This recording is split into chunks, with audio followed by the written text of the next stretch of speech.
vocalista da banda Linkin Park foi encontrado morto em casa nos Estados Unidos. A polícia está investigando como O vocalista da banda foi encontrado enforcado em sua casa, na luxuosa área de Palos Verdes Estate, na Califórnia. Em 20 de julho de 2017, Chester Bennington foi encontrado morto em sua casa na Califórnia. Ele tinha 41 anos. Esse homem passou a vida inteira gritando, nos palcos, nas músicas, nas entrevistas. Sempre havia alguma coisa saindo dele com uma força que parecia ser maior do que uma voz deveria conseguir carregar. E durante muito tempo, a gente olhou para isso e viu talento, viu carisma, viu um dos maiores vocalistas do rock. O que a gente não via era de onde aquilo vinha, que aquele grito tinha endereço, tinha uma data de nascimento. E tinha começado muito antes de qualquer show ou disco, muito antes até do Linkin Park existir. Essa é a história completa de Chester Bennington, não só o artista, mas o ser humano que existia por trás dele.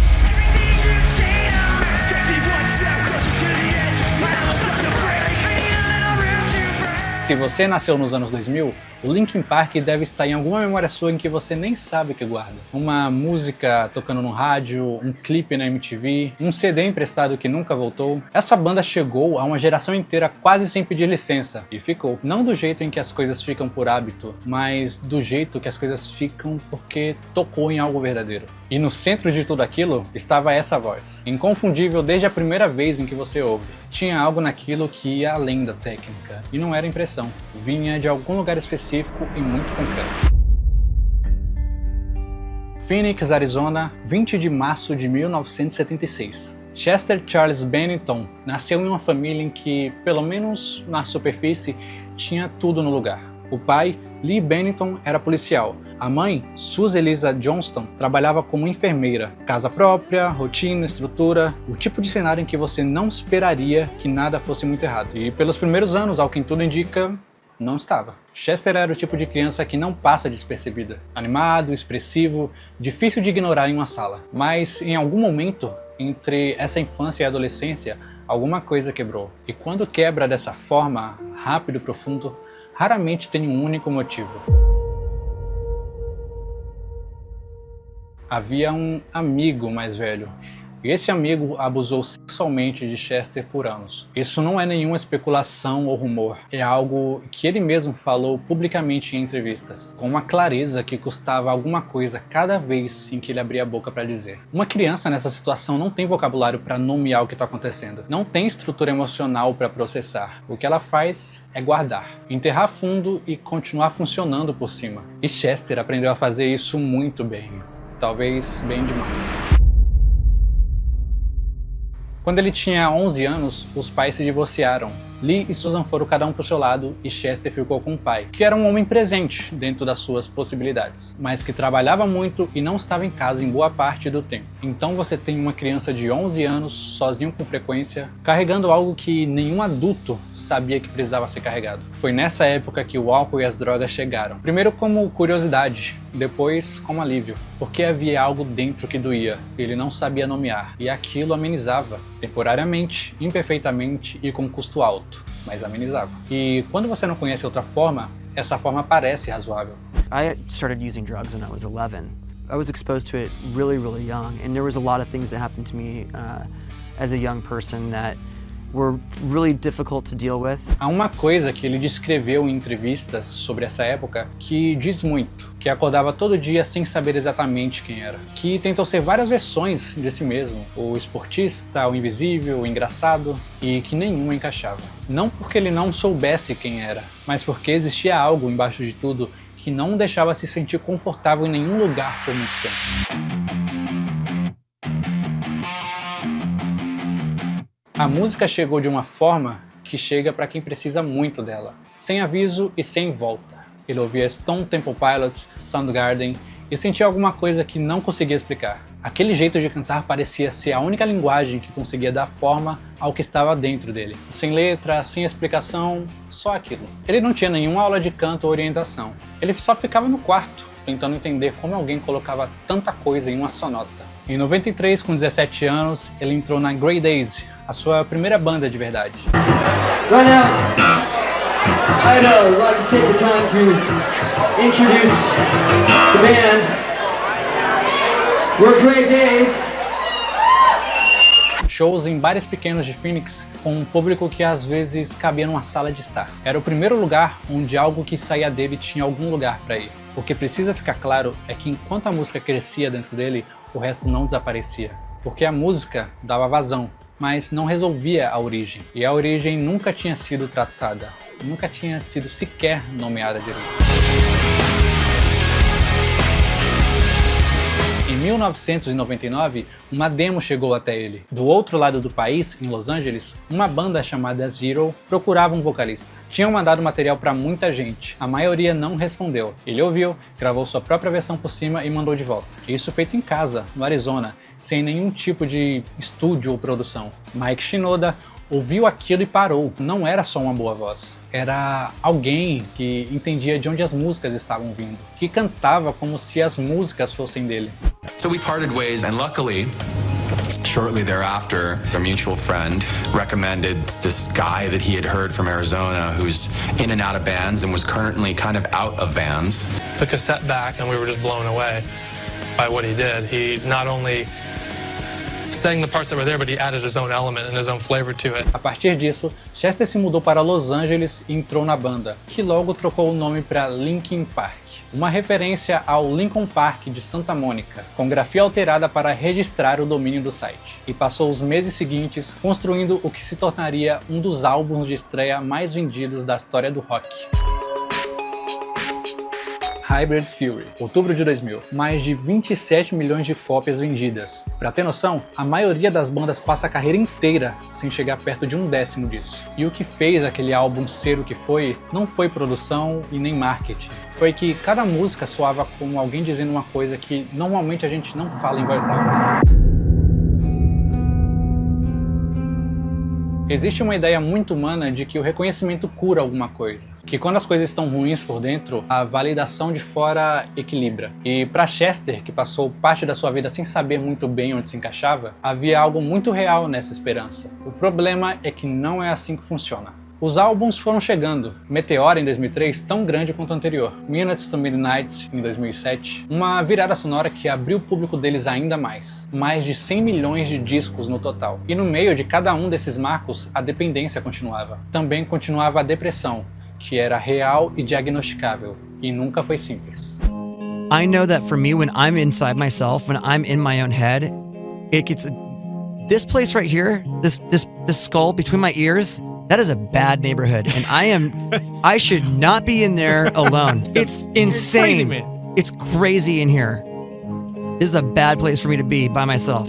Ele disse certa vez que chegava a beber 2 litros de uísque por dia e que nesse período conseguia subir no palco, fazer um show inteiro, interagir com a multidão e depois sair e continuar. O palco foi onde ele era mais livre e, em algum ponto, a vida fora do palco foi ficando pequena demais para caber nela. No meio de tudo isso, havia uma vida pessoal que ele levava a sério. A primeira esposa, Samantha Ollett, ficou com ele por parte desse caminho. Depois, em 2006, veio Talinda, com quem teve 3 filhos, somados a outros 3 de relacionamentos anteriores. 6 filhos. E ele amava ser pai de um jeito que não era performance. Todo mundo que trabalhou com ele nessa época fala sobre isso, mas o amor não é antídoto para trauma não resolvido. Quem entende como o trauma funciona sabe que não é assim que a conta fecha.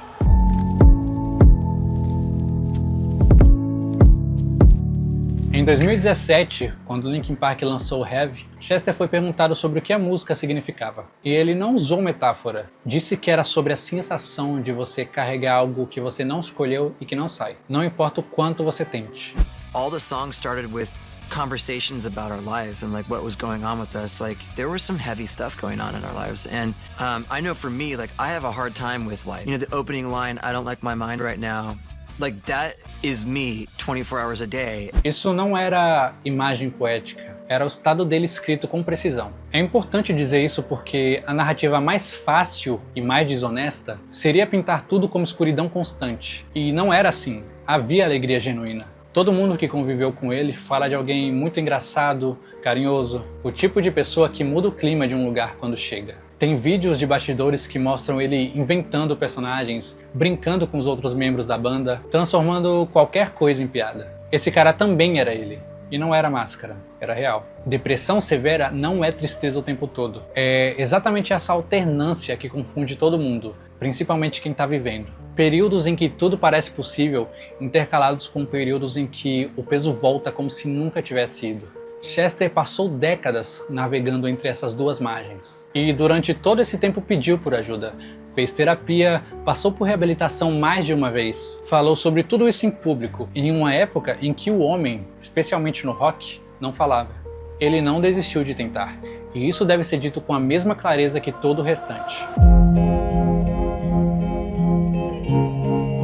O ano de 2017 tinha uma textura diferente. O Linkin Park estava lançando One More Light, um álbum que era uma mudança real de direção. Mais pop, mais aberto emocionalmente, com menos das guitarras que tinham definido a banda nos anos anteriores. E parte do público reagiu mal, chamaram de traição. As críticas foram duras e vieram de pessoas que tinham crescido com aqueles discos, o que tornava tudo mais pessoal. Chester respondeu a essas críticas diretamente. Em entrevistas, nas redes sociais, disse que a banda estava fazendo exatamente o que sempre fez. Música honesta sobre onde estavam naquele momento. Mas dava para perceber que pesava. Não era só debate artístico, era rejeição de pessoas cujo afeto ele se importava, em um momento em que ele já estava carregando muito. Em 18 de maio de 2017, Chris Cornell morreu, vocalista do Soundgarden, Audioslave, um dos motivos pelos quais Chester havia começado a cantar do jeito que cantava. Um ídolo que virou contemporâneo, que virou amigo próximo. Chester foi ao funeral, cantou Hallelujah, e há imagens desse momento que são difíceis de ver sem sentir o que estava acontecendo. Quem estava perto dele depois disso descreveu um silêncio que era mais denso do que o normal. A banda tinha agenda, ele cumpriu. Subiu no palco, fez os shows, deu as entrevistas, mas algo havia mudado, de um jeito em que as pessoas ao redor conseguiam sentir.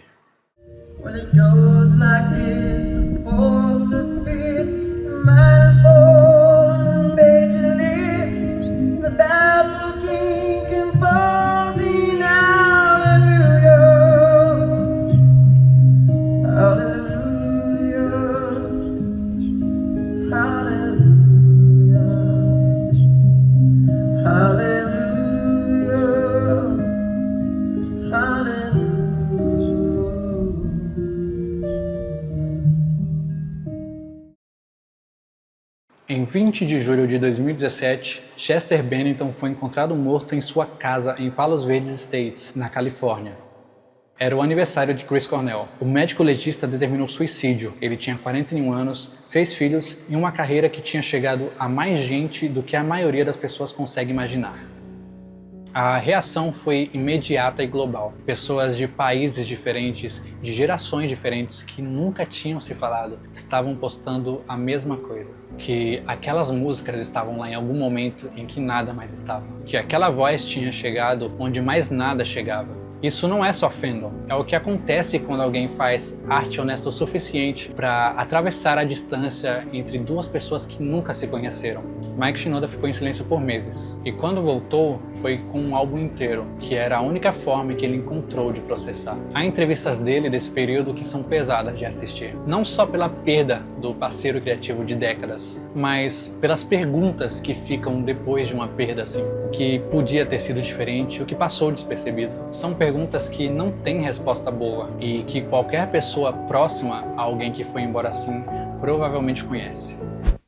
Before I even decided to go out on tour, before I even decided to kind of do this whole post-traumatic album, I had to prepare myself, I had to ask myself, are you ready to go out into the world and see everybody and face other people's emotions?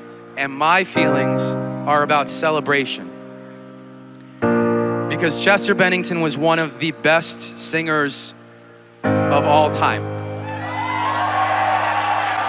O legado de Chester Bennington não precisa de muito argumento. Você abre qualquer plataforma hoje e coloca um álbum do Linkin Park. E há adolescentes ouvindo pela primeira vez e sentindo alguma coisa. Isso não é saudade, é alcance. É o sinal de que a arte era genuína o suficiente para durar além do momento em que foi feita. Mas há algo que vai além da discografia. Durante anos, num ambiente onde admitir fragilidade era visto como fraqueza, ele falou abertamente sobre depressão, dependência, sobre trauma de infância. Não como confissão dramática, mas como fato, como parte da vida dele que existia e deveria ser dita. Isso era raro e importava, porque há gente em que em algum momento ouviu aquelas entrevistas e se sentiu menos sozinha. Não tem resolução simples aqui, não tem moral que embrulhe tudo de forma satisfatória. O que há é uma vida que foi muito mais rica e muito mais dolorosa do que a maioria de nós vai conseguir ver de fora. Se você está passando por algo pesado agora, o CVV atende 24 horas pelo 188, de qualquer lugar do Brasil e sem custo.